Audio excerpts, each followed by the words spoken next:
All right, welcome folks to another round of coronavirus and our future.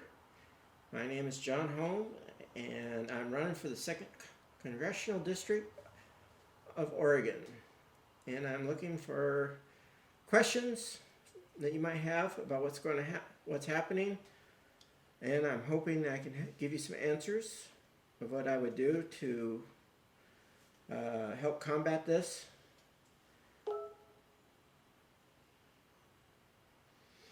So let me start off with a few things that I wanted to cover that I may not have been able to cover with the forums that we had. One of the things that kind of bothered me was a question that we got hit with the Josephine County Forum. Oh, wait a minute. Before I get into that, let me give you a little bit of an introductory. Sorry, I'm leaping ahead of myself. Again, my name is John Holm. I was born in Josephine County, Grants Pass.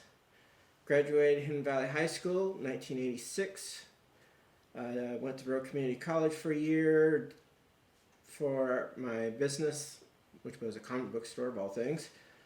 Took off, and so I started doing that instead of doing education. May have been a mistake, but I wound up doing better running that instead. So, yeah, sorry, I'm looking at I need to pay more attention to what I'm doing instead of looking at the video screen. Then things didn't work out as good, so I wound up moving on and eventually changing counties, moving over to Jackson County and changing jobs, working for a grocery store, Safeway. Did that for a few years until I got hurt. Wound up picking up one of these, not very fun. From there, I wound up learning how to do real estate, learning all about disability, which also wasn't fun. So I hate talking about myself, explain, because that's not really my best area, being someone who's normally a private person, so it's harder for me to talk about myself than it is about anything else. But anyways, I moved on into what would later become politics, which was what a friend got me into. And I wanted to spend 15 years into that, and that's what more people want to hear more about, is I wound up becoming a political strategist. And from there, I wound up discovering that politics was where I was better at. And I settled into doing that, which was actually something I discovered I was really good at. By doing it, someone came to me and said, I need your help. Can you wind up helping me help me combat what I have wound up discovering? What I discovered was that a political party was tearing down America and not helping build America. I said, I can't believe this. And then when he gave me proof, it's like, holy cow, I had to join and help them. So what I did in turn was say, okay, yes, I'll help. Let's do this. So I went out, I learned how to become good for the Democrats. I said, now I know how to work as a Democrat. I also need to know how Republicans work. So I went out and learned Republican strategies, which almost made everybody cry, because it's like, why do you want to learn Republican strategies? I said, well, you got to know how the enemy works. And then that all of a sudden made sense to people. So as a group that I was working with, what we wound up doing was building up counties, building up politicians, and building up groups, so they started reflecting the communities that they were working for and working with, so that they did a better job coming out and making their communities look better, helping them build up and do more things. And I made a name for myself without getting my name out there. I didn't want the prestige. I didn't want I wasn't out there to make money. I was just doing it to help better things. And then my mother took ill along with my father in their health. And since my best friend was one of my kind of bosses, since he had most of the money, he said, you need to go and take care of your parents because they helped raise me. And since we can do this, you can work from home. So that's what I did for basically the last 7 years, was work from home and help take care of them at the same time. So I shifted gears a little bit and started working from home as well as taking care of them. So I started working on healthcare, learning more about healthcare, even more than I already knew, which was quite a bit.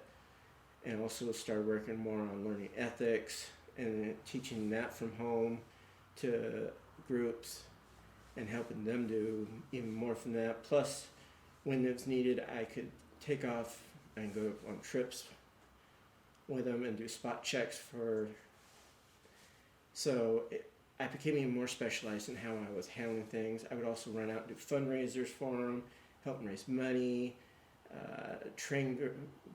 do online training for people, and advance my own training. So I just kept adding more and more training to my specialties and learning how to involve myself even more and more.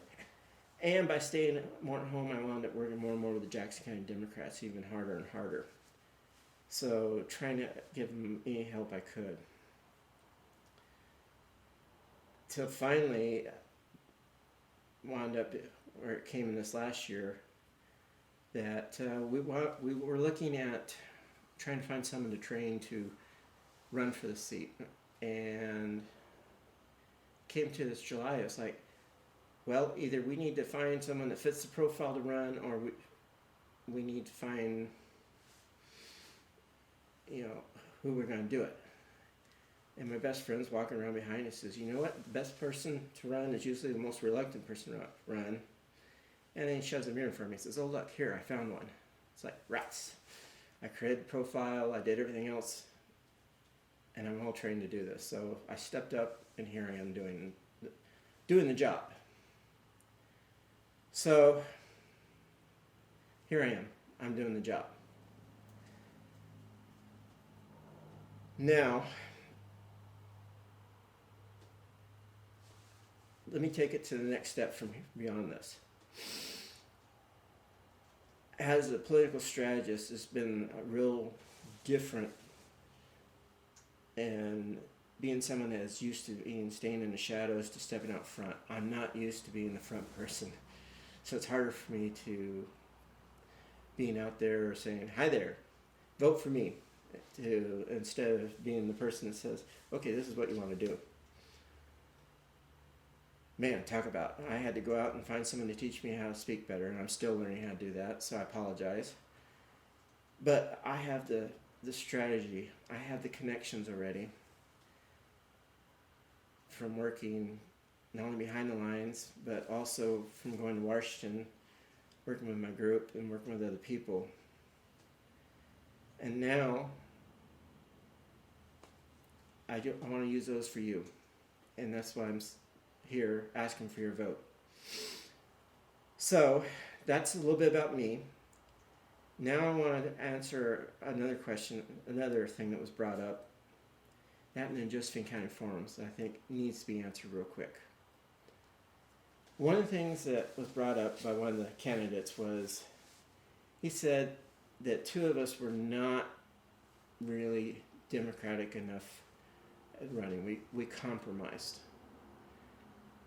And I want to say that is a false presumption, that if you're going to represent the 2nd District, you can't be democratic enough as a compromiser is wrong. You can't represent the 2nd District properly unless you wind up being an employee of the whole 2nd District. Because the whole 2nd District isn't just the progressives. The 2nd District represents 20 counties. And 20 counties means everybody. Republicans, the non-affiliated voters, and the Democrats. and that's Democrats that are moderates, or progressives, or the conservative Democrats, because there are conservative Democrats. So we have to represent everybody, and that means we have to listen to everybody. And to do this, we're going to have to bring them all together. So when I create a way I want to run and how I want to bring people together, and someone says that I am compromising, no, I'm not compromising. What I'm doing is I'm working to bring together everybody as a community, to represent everybody as a community. I want to represent the whole area, not just a few that want to only go and do certain things. The Republicans only want to represent a minority. That's obvious. They only want to represent their donors. They say they are representing a few, but when they actually get into Congress, they're only going to take care of the few that are the ones that are donating to them. And they've shown that time and time again by their policies. Me, when I become your congressperson, I am going to go there and I'm going to represent the farmers, the small business people, and unfortunately, I'm going to represent the big business people. And I don't say that, unfortunately, in a bad way, but they're going to get their full representation, but they're going to have to step down and realize they're not the number one dog anymore. They are an equal business partner in the state of Oregon. They are not the ones that are going to rule the roost. The voters rule the roost. They have to take their turn with the Congress people. Their money doesn't talk anymore. The voters talk. So we have to change how Congress works. Congress can no longer be ruled by lobbyists. It has to be run equally for everybody. No more lobbyists ruling, voters rule, because they actually outnumber the dollars in a way, because money doesn't talk. It doesn't walk. It just kind of sits there. It does spin very well, but it does not control things like they think it does. And we have to change the way things are run and ruled than the way they have been planning. And this will kind of lead into one of my other topics that I've put on my site that I was looking at here just recently. I was going through an article that was forwarded to me called Small Business Rescue Shows. Not all states are created equal. This was done by Bloomberg, and it is on my Facebook page. It's a couple of spots down, if you page down a few spots, where we'll start seeing that the SBA loans were not being paid out equally amongst the states. And by this, I mean, it seems to be that maybe there's some favoritism in how they're being paid out. And the favoritism looks like it's being paid out on a pay for voting style. And I hate to say this, but possibly on a red state style voting. By this, I mean, it really sounds like and looks like that red states are getting favoritism, and possibly even the red businesses are getting favoritism on who's getting the loans. So much so that now we're out of money. And on this, I believe Oregon only got 46% payment. Only 46% of the businesses got their loans.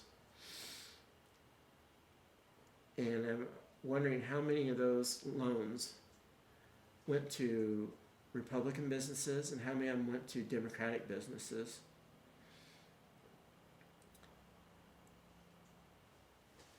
And it kind of worries me. So I think it's something that we really do need to look into. because as we look at this map, too many of these red states, like Montana, got 72%. North Dakota got 80%. Texas, which got 58%, compared to California, which wound up only getting 38%. But here's the thing. California does, if I remember correctly, about $1 trillion in business compared to Texas. It's like 10 times the amount of dollar business. Got 3 times the dollar amount in loans. Why?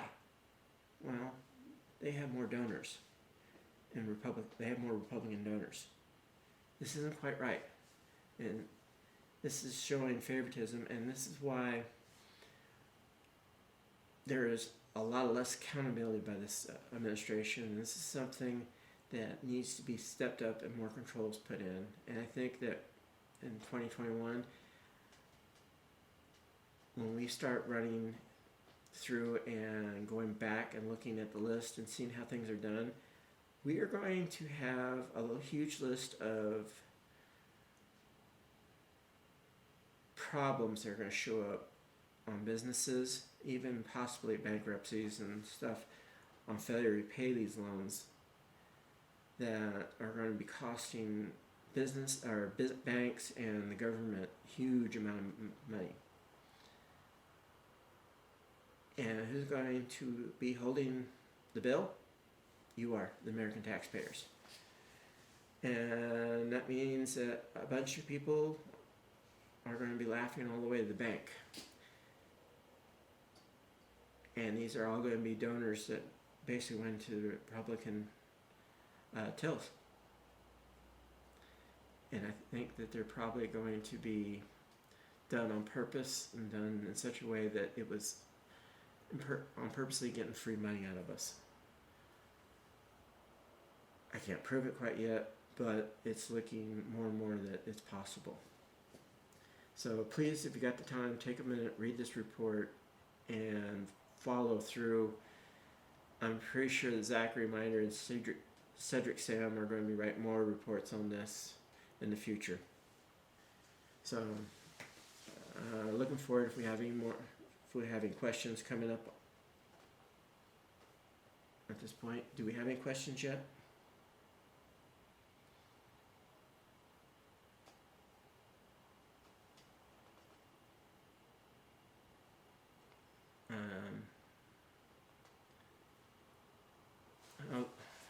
Is this our first question? Mm-hmm. How has the coronavirus pandemic affected your views on the state of health insurance and healthcare in the U.S., and what are your thoughts about the response by the federal government this far? Okay, easy enough. Even with the months to prepare for this crisis, the federal government had an anemic response that has led to the needless deaths of thousands of Americans. If it wasn't for the strong actions of state leaders, we'd be so much worse off, and why? Because our administration acted in their own self-interest instead of the interests of the American people, and we have suffered greatly for it. This crisis has reinforced the need for a healthcare system that serves everyone. And not only is it access to healthcare a human right, as we have seen it, it is a matter of life and death for every American and for future generations. Right now, we have a broken system, and Republican leaders are the ones breaking it. We have actively dismantled affordable care, They have actively dismantled the Affordable Health Care Act and failed to put a functioning system in its place. We need health care for all. I have been an advocate for expanding Medicare. Medicare takes better care of people and allows for a better control of costs. It allows doctors and hospitals to cut costs and ensures people can receive essential health care without worrying about going bankrupt. The current crisis has exposed the failures of our private insurance system even further, highlighting an urgent need to bring our healthcare system out of the dark ages and into the 21st century. People should not be asked to put a price on their life when it comes to healthcare. When elected, I will fight for a healthcare system that serves everyone, from our urban areas to our rural counties, making sure that that every family has access to care, regardless of income, where they live, or pre-existing conditions.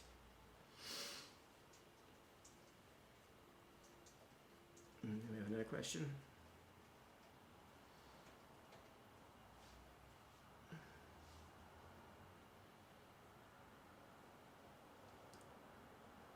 You know, one of the things on there for me being an advocate for healthcare, this is one of the reasons why I'm such an advocate for healthcare. This is my mother. I got put on a crutch at an early age back in 1996. I worked for Safeway here in the Medford Center,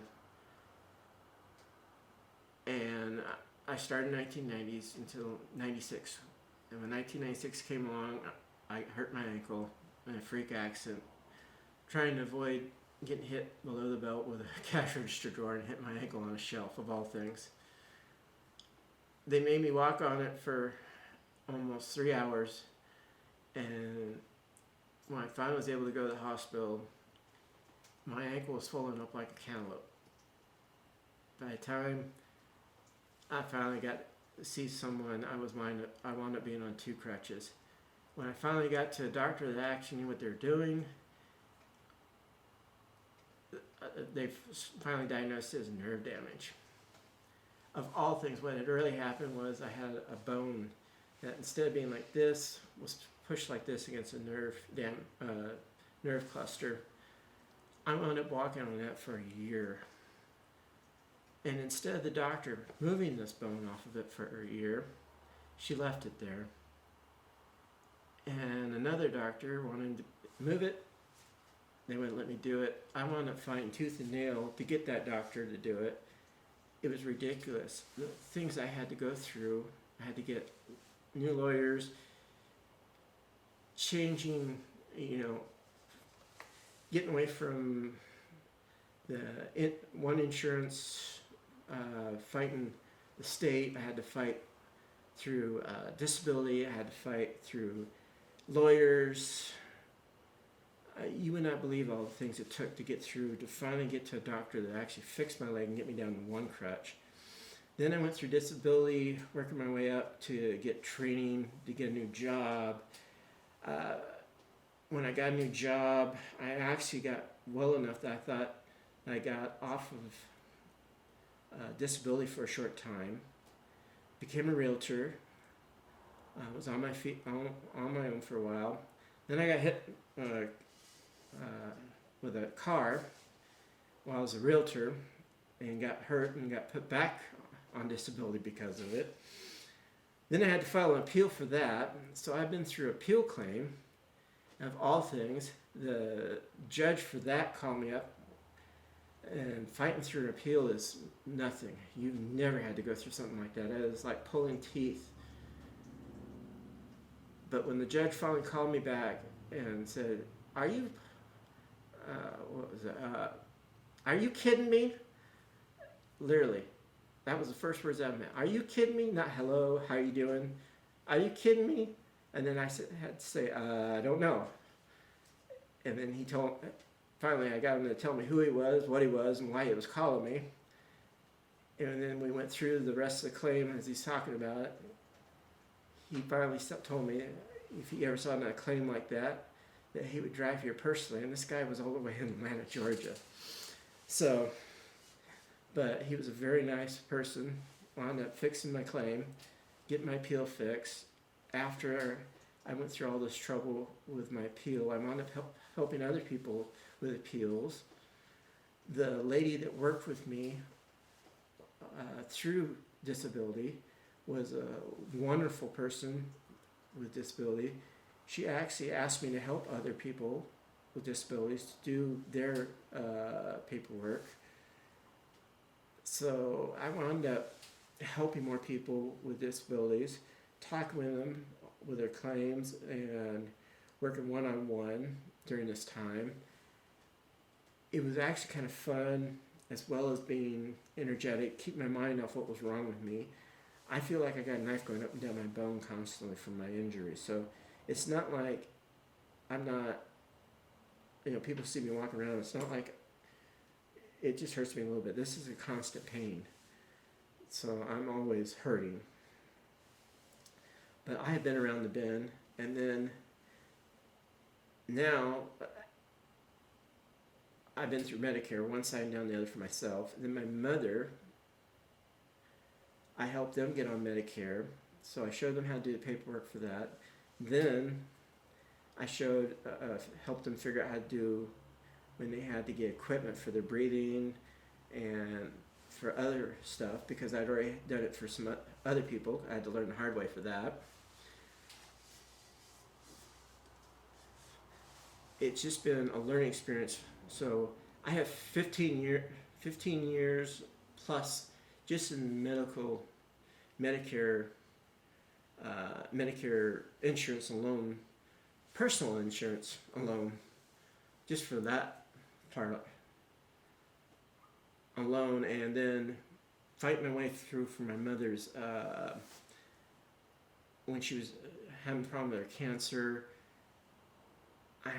She wanted to die at home. She wanted to make sure that she wasn't, it was rough, to say the least. She wanted to make sure she got to live at home. She didn't want to have to move into a home. She had severe asthma.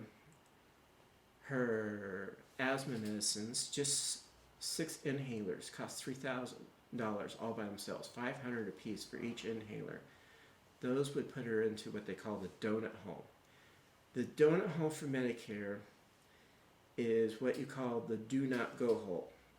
Once you go in the donut hole, this means you have spent this much money and you've gone past what they call the 80% limit. Now let me explain this part. You have so much money that you can spend, of which Medicare will pay 80% of your benefit, and you're responsible for 20%. So normally people will have a secondary insurance to cover that 20%. Then you go into what they call the donut hole. You are responsible for 100% of your medicine. This is expensive as all get out. And I cannot remember if this was $5,000 or $10,000. It is a huge amount of money. I don't know how many people can afford this. The good news is my mother was not hurting. My dad had a great retirement. They invested well. When they sold their house that they had when they retired, they got some good money for it. So they had some money set aside. They could afford to handle this part. But this was expensive. And then when 2008 hit, it really was expensive. But we made it through. She would, every February, would go into the donut hole. And then just her 6 inhalers would force her into the donut hole on February. And then by somewhere around May, we get out of it. That's 3 months that you're in the donut hole, that you're having to pay for your rent. After that, you're 100% that your prescriptions are paid. But how many people out there can afford to go 3 months and pay for all your prescriptions if your prescriptions are $3,000 or more? And hers were more because that was just her inhalers. 3 of them for her Buterol. She had 2 other inhalers she had to buy, plus all her pills. Trust me, it was a huge amount of money that we were paying out for prescriptions. So that's how I learned about the donut hole from her.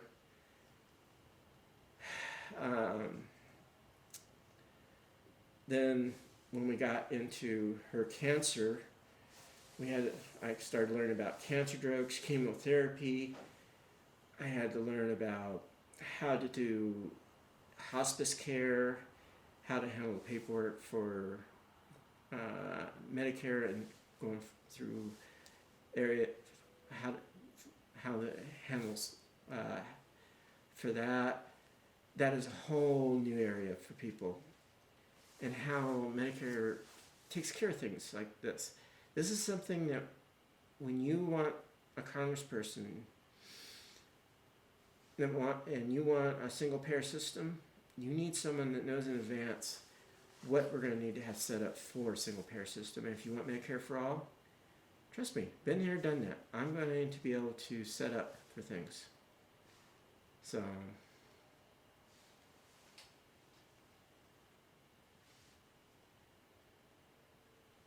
if I was in Congress now, what would you do to help people financially survive this crisis?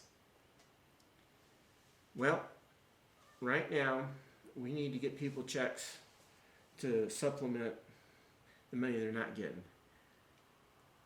We need to get Congress back into session because we have several problems at the same point happening. We have the people that are not getting their unemployment on time because, let's be honest, the state is going to be running out of money here shortly. So states have to be getting more money back in to replenish their coffers because not only are they paying for unemployment, they're having to pay for all their people working, they're having to pay for all this health supplies, they're having to pay for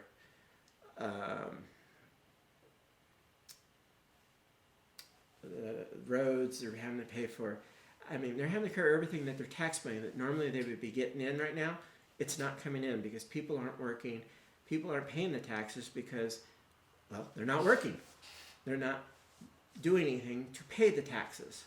So, and nothing else is happening to cover the taxes because it's not just people working that bring in taxes. There are other taxes that come in, import taxes, and other things are happening. So that is one area that we have to make sure happens. Another section we have to do is find ways to get small businesses back and get them money to cover what they're missing. So this is twofold. One is the landlords are not getting paid rent and getting covered for this. We have businesses that aren't being able to pay the rent or their employees. And I think part of this is twofold, Democrat, Republican, both sides. Landlords need their rent. Businesses need to be able to pay rent and need to be able to pay employees. These loans that they're giving out have to be repaid somehow. I think the SBA loans need to be not loans, they need to be grants. So let's cut the BS and say grants, not loans, and get the money to the people to get this paid, done, and covered for both sides. So I would say instead of mixing up things, let's get the money set up so if we're going to give it to the businesses, then we got to make sure the landlords are also covered. So let's say a freeze on rents. Let's get money to the landlords that covers all their rents. So let's say a freeze on rents and then have the landlords turn in what their rents should be. And I want them to have copies of their contracts put up so that they have exact dollar amounts of what they're supposed to get, so that they have payments in return, so we have know exactly how many dollars they're supposed to be getting. And then we have to have the businesses get them money so that they're breaking even, at least for right now. And then we have to have all the employees paid so that they're not starving to death. And we realize they don't have to pay rent right now, but they still have to feed their kids, feed themselves. They still have insurance to pay. They still have gas bills, electrical bills, and other expenses that we need to get covered that won't be stopped. We need to have credit card payments stopped right now because, and we also have to have college loan payments frozen because those are still being racked up. They're still being enormously interest charged. There's just so many other things that we have to have a freeze on. And the Defense Production Act, I believe, if I remember reading this right, put a freeze on 90% of this. And Donald Trump just is refusing to do that because if he does this, then the people that donate money to him would quit donating. But we just have to put a hold on life almost and make sure everybody has enough money to do this. And I realize that at the moment we don't have any money coming in for the government, but we have a choice. We get people sick and they die, or we do. I don't want people to die, so we have to do it right first time.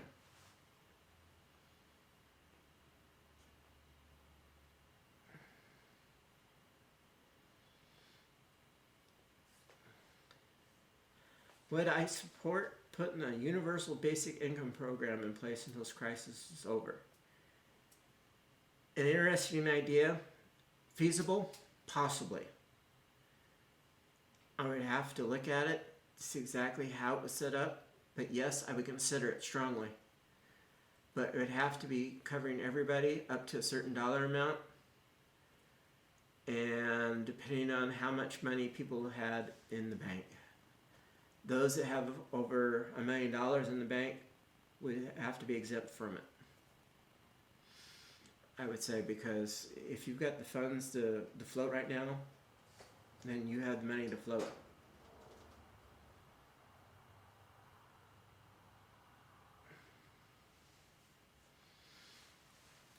How will I fight voter suppression? Would you support a national vote-by-mail system? Let me start with yes.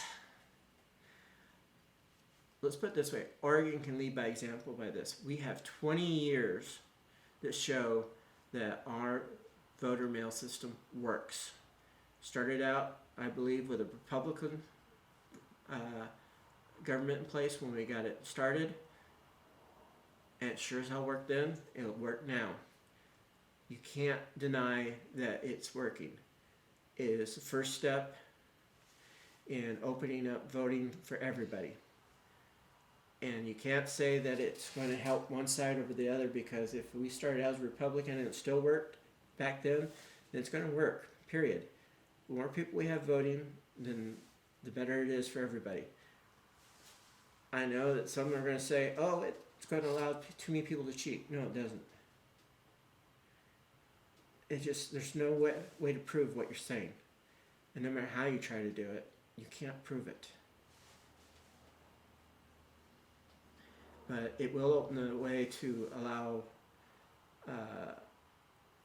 the next step in us to start changing the other ways that our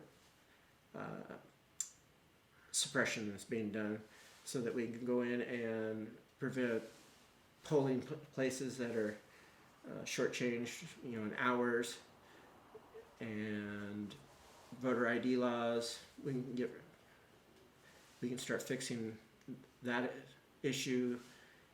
Once we get the first one done, then it's all downhill from there, because we've got the first one under our belt, and it allows us to take step 2, step 3, step 4 in changing the voter suppression laws.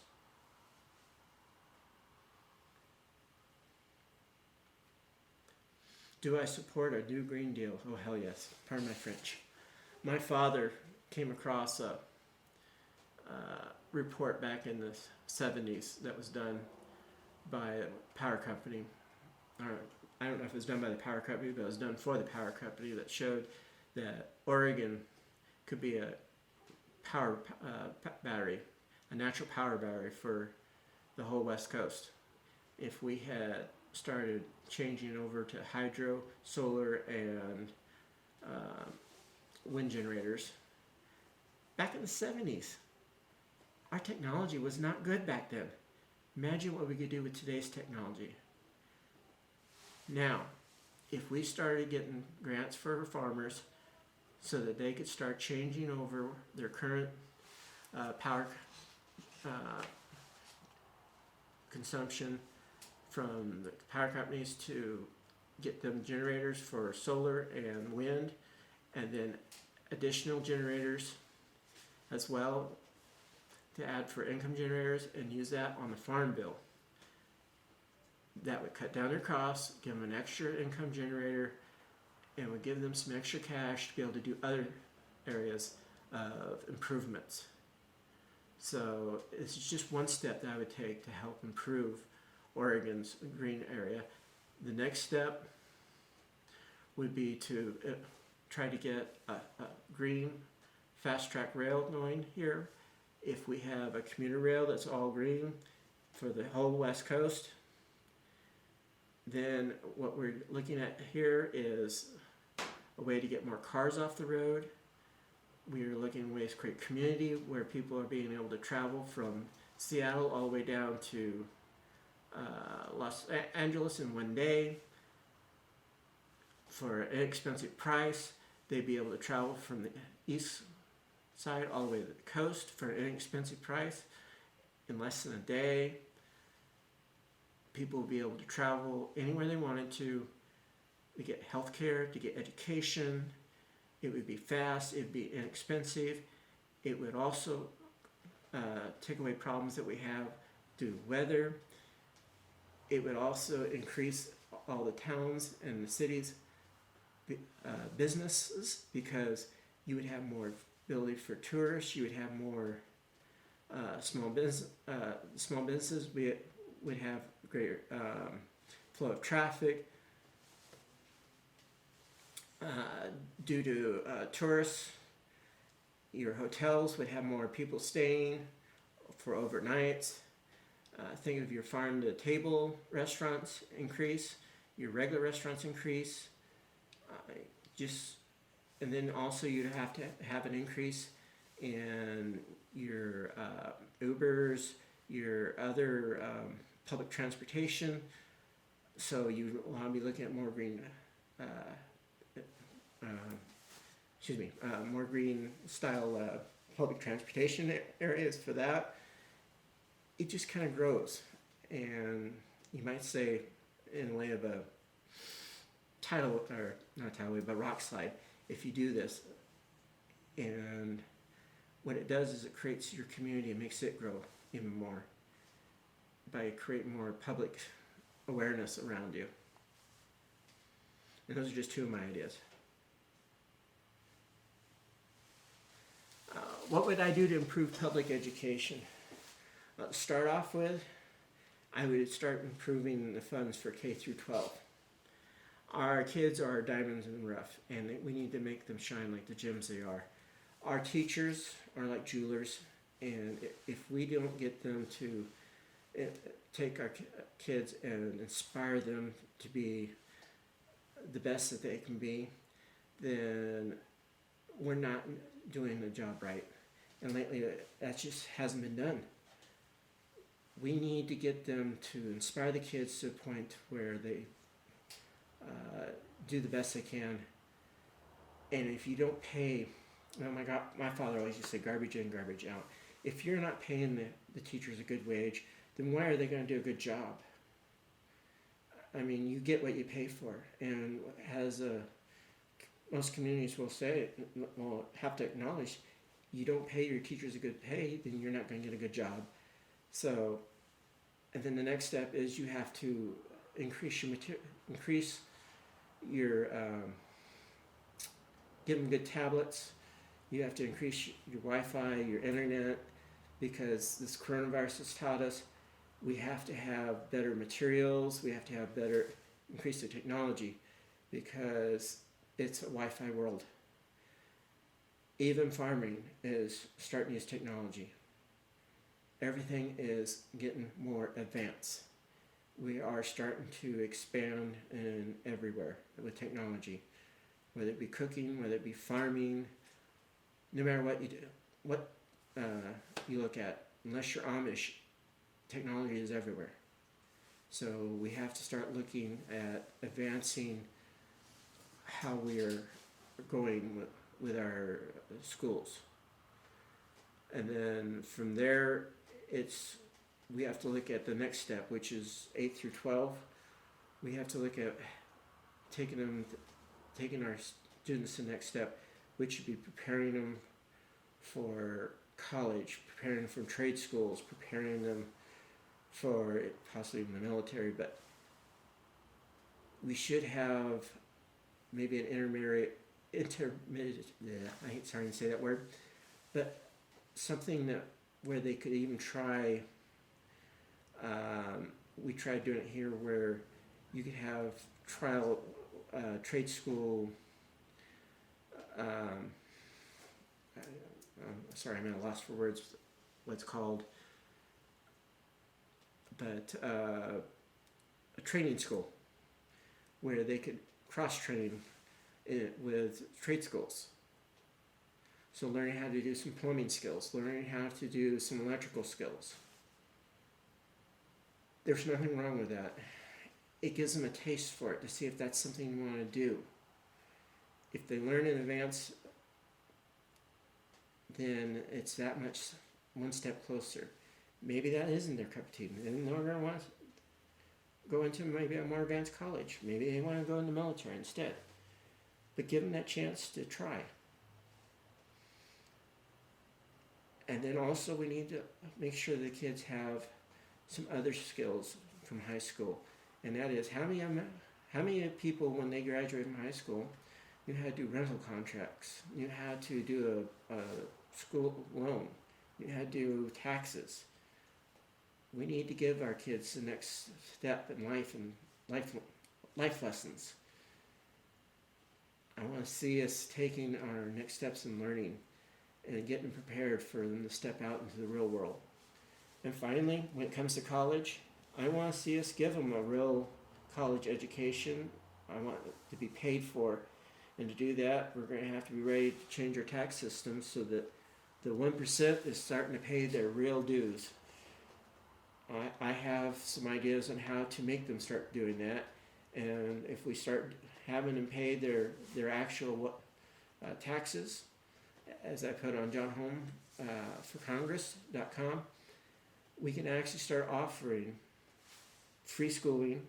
We can actually pay off the student debt for the other people that have already gone through school, and even start lowering our debit that we owe.